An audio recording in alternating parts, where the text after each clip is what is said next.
La capsule d'aujourd'hui va porter sur les chiffres romains. L'objectif est de décomposer un chiffre arabe pour le convertir en chiffre romain. Donc, pour t'aider à comprendre le principe, nous allons faire 4 exercices. À l'exercice numéro 1, il faut être en mesure de décomposer le chiffre arabe suivant, c'est-à-dire le chiffre 225. Lorsque tu as un chiffre arabe à décomposer, nous te suggérons de le décomposer, un peu comme il est présenté ici. Lorsque nous disons le chiffre 225, nous utilisons le chiffre 200, le chiffre 20 et le chiffre 5.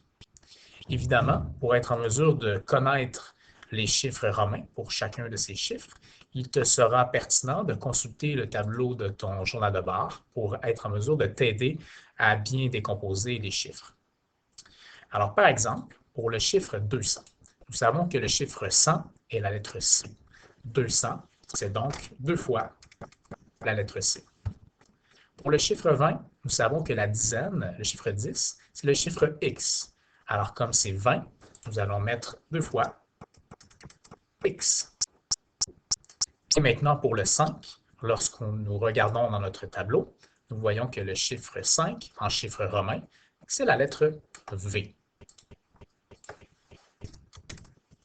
Maintenant que j'ai converti les chiffres suivants, je peux maintenant les mettre ensemble et j'obtiens la réponse attendue. 225. Nous avons maintenant la bonne réponse en chiffres romains. Pour t'aider dans un exercice ou dans un examen, tu peux décomposer ou plutôt faire des espaces entre chaque nombre pour t'assurer d'avoir toutes les bonnes lettres. 225. Maintenant, pour l'exercice numéro 2, nous allons faire l'inverse. Donc, nous avons un chiffre romain à décomposer et à convertir en chiffre arabe. Évidemment, pour être en mesure de faire ce type de conversion, il est primordial de bien connaître ces chiffres romains. Alors, pour le chiffre suivant, ce qu'on peut faire au départ, c'est de segmenter le chiffre romain. Alors, nous avons la lettre D et nous avons les lettres suivantes, donc V, I, I. Donc, pour D, nous savons que c'est le chiffre 500. Pour V, I, I, nous savons que c'est le chiffre 7. Alors, la réponse attendue, 507.